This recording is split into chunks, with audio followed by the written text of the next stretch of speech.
What's up, dudes? Max here, back with a Killer Instinct update that I'm sure a lot of you guys have been waiting for, and like myself have noticed, there hasn't been a lot of updates for KI over the past month or so, ever since the launch of Season 2. But today was kind of the day that's going to be changing all that, because we did discover what the next character is going to be, and we did get to see the art similar to what we saw of Maya when she was released at EVO earlier this year. So that's kind of crazy to think that we knew about TJ very early on, we knew about Maya, but the next character, it's actually been since EVO that we've even seen anything in regards to who it could be. And here he is. The third character in Killer Instinct Season 2's name is Kan-Ra, and you can see his design right here. They've been slowly leaking the imagery for this character over the past several weeks, and we finally get a full screenshot of what his character art looks like. And it's kind of funny because the hashtag #NotAmummy is totally a mummy. This dude is pretty much a mummy. You look at him and he's not maybe the exact mummy that we might know of, because he is indeed Babylonian and he is a sorcerer.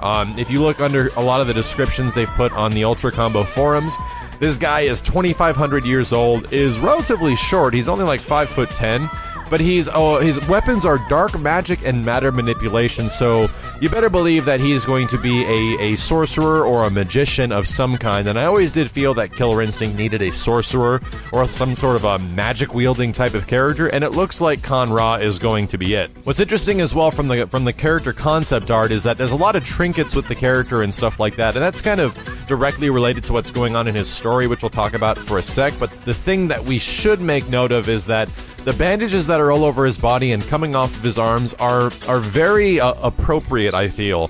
Because if you look at the bandages coming off the arms, they're almost being wielded like they're weapons. And I'm fairly positive that it has been mentioned before that he's going to use these things, kind of like for grappling status, because this character has been described as a trap grappler. And I'm fairly sure that he's going to kind of bandage up his opponents and make them turn into mummies or something along those lines.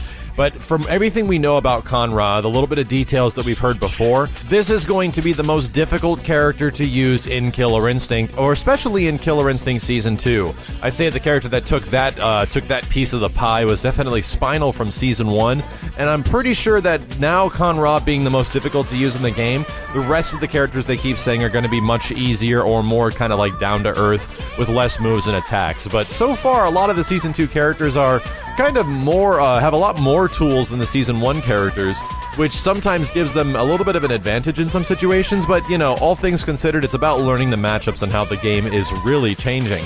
But right now, I won't lie, Maya is extremely good. But let's talk a little bit more about Kan-Ra. From the character art, like I said, there's a lot of trinkets going on, and supposedly from his backstory, he's this visor from back in Babylon, like 559 BC, and this dude was the head advisor to the throne. And through his process of power, he kind of gets, like interested in this living bronze statue, this golem of some kind, and the magic that keeps it alive, so he keeps studying it, and he keeps kind of going into theories of how to keep alive forever. Essentially, a bunch of stuff happens. If you want to read the full story, you absolutely can on the Ultra Combo forums, but he gets a curse put on him by the king he's actually advising, and this curse slowly rots his body, and throughout this process, he collects trinkets and different artifacts and talismans to keep his body from rotting, to keep him from essentially dying and withering away. It's kind of freaking cool, so that's the reason why he's got a little trinkets all over him, and it could be the reason from we saw the trailer before, why he's got what seems to be a lot of different items and artifacts within the stage as well. So that does make a lot of sense. The interesting thing is that we also get the idea of when these characters are going to be released, and it's that the trailer for Kan-Ra is going to be available around next Friday, as well as a gameplay live stream, which is going to be pretty freaking awesome, as well as the release of the character coming up on Monday the 24th, and I'm glad that's the 24th so it's not Smash Brothers Friday, which is right before that. And then the eventual combo pack release is going to be Sunday. So if you guys have the Ultra Combo version, he's coming out Monday the 24th. Combo release is the 30th.